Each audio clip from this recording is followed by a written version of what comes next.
अरे सुधा, देखो चूड़ी वाला आया है। 10 दिन बाद तीज है। तीज के लिए चूड़ियां लेनी होंगी तुम्हें। कहो तो बुला दूं? दिनकर जी ने अपनी पत्नी को आवाज़ दी। धीरे बोलो जी, छोटी बहू सुन लेगी तो उसे कितना बुरा लगेगा। वैसे भी मैंने बड़ी बहू को बोल दिया है, वो अपने लिए बाजार से चूड़ियां ले आएगी।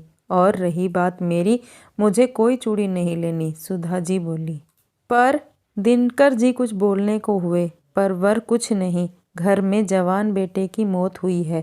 वो बच्ची जरा सी उम्र में विधवा हो, श्रृंगार विहीन हो गई है।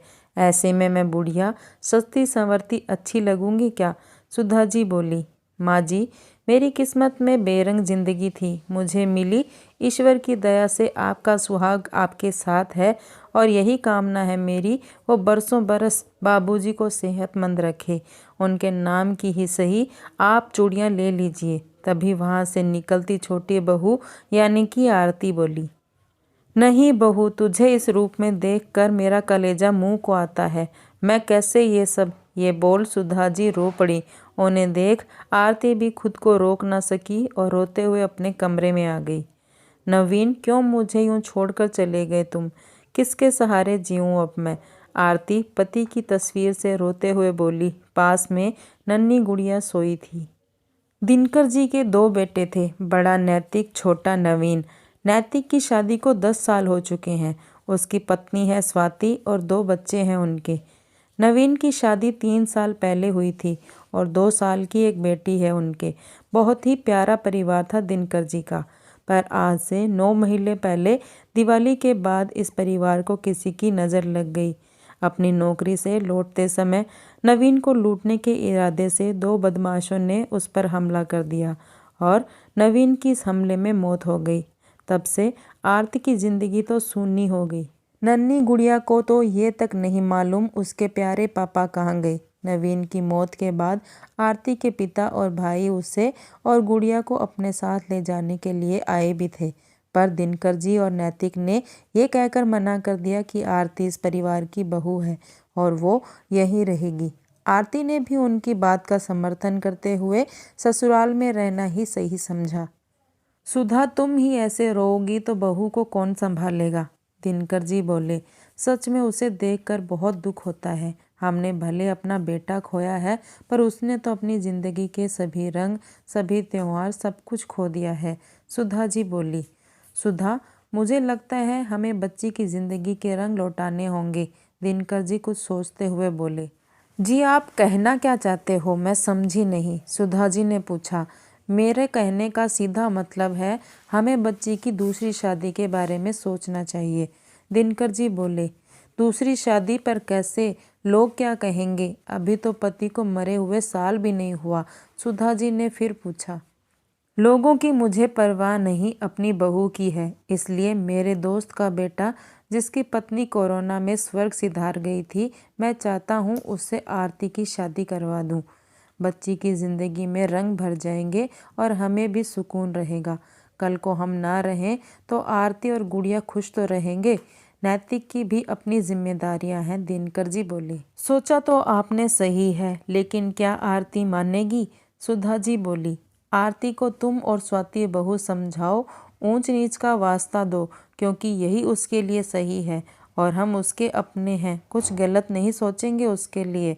फिर देखा भला परिवार है। अगर सब सही रहा तो इस तीज आरती की ज़िंदगी में रंग भरना चाहता हूँ मैं, दिनकर जी बोले। जी, सुधा जी बोली। सुधा जी ने आरती से बात की। पहले तो उसने मना ही कर दिया। उसका कहना था वो नवीन की जगह किसी और को नहीं देगी, गुड़िया को अकेले पाल लेगी, फिर सबका साथ तो है ही। पर स्वाति ने उसे सारी बातें समझाई, ये भी कि गुड़िया को पापा की ज़रूरत होगी। बहुत ना नकुर के बाद उसने कुछ सोचते हुए सारा फैसला दिनकर जी और सुधा जी पर छोड़ दिया, क्योंकि वो उसके अपने हैं और अपनों से ज़्यादा अपनी भलाई कोई नहीं समझ सकता। दिनकर जी ने अपने मित्र से बात की तो वो भी देखा भला परिवार होने के कारण तुरंत तैयार हो गए। अब आरती को दिनकर जी के मित्र सुधाकर जी के बेटे दिनेश से मिलवाया गया। दोनों ने एक दूसरे से सारी बातें साफ करके अपनी रजामंदी दे दी। तब दिनकर जी ने आरती के मायके फ़ोन लगाया। उन्हें सारी बातों से अवगत कराया। समधी जी, आप महान हैं जो आपने हमारी बेटी के लिए इतना सोचा। लड़का आपने पसंद किया है तो आरती के लिए उपयुक्त ही होगा।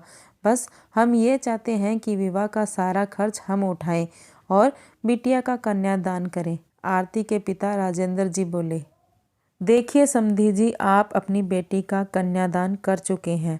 अब वो हमारी बेटी है तो उसकी शादी की सारी जिम्मेदारियां हमारी हुई ना।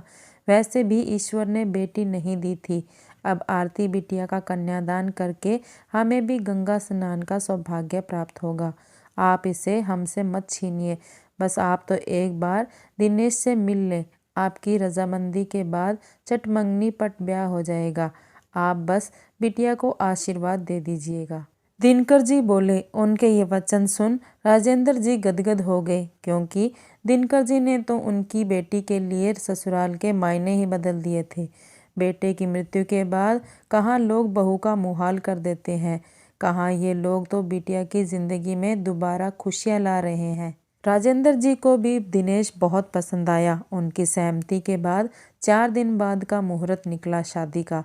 छोटे से समारोह में दिनकर जी और सुधा जी ने आरती का कन्यादान किया। नैतिक और स्वाति ने बड़े भाई भाभी की भूमिका निभाई। आरती ऐसे ससुराल वाले पाकर खुश तो बहुत थी, पर अब उन्हें छोड़ने का दुख उसे अपने जैविक माता पिता को छोड़ने से ज़्यादा हो रहा था। वो दिनकर जी और सुधा जी के गले लगकर फूट फूट कर रो दी। पगली पास ही तो जा रही है, जब मन हो मिलने आ जाना, सुधा जी ने ये कहा और आरती की विदाई करवाई। सुधा, कल तीज है, आरती बिटिया के लिए श्रृंगार का सामान ले आना। मैं बाजार से फल मिठाई लाता हूँ। अगले दिन दिनकर जी पत्नी से बोले, मैं भी चलती हूँ आपके साथ आरती बिटिया और स्वाति बहू के लिए हरी लाल रंग की चूड़ियाँ लेने। सुधा जी बोली, अरे अपने लिए नहीं लोगी क्या? अब तो तुम्हें मेरे नाम की चूड़ियाँ पहनने में कोई हर्ज नहीं है ना। दिनकर जी पत्नी को छेड़ते हुए बोले तो सुधा जी नई नवेली दुल्हन सी शर्मा गई। दोनों बाजार के लिए निकल गए। दिनकर जी बहुत खुश थे। उन्होंने खुद से किया वादा पूरा किया था और तीज पर आरती की जिंदगी में रंग भर दिए थे।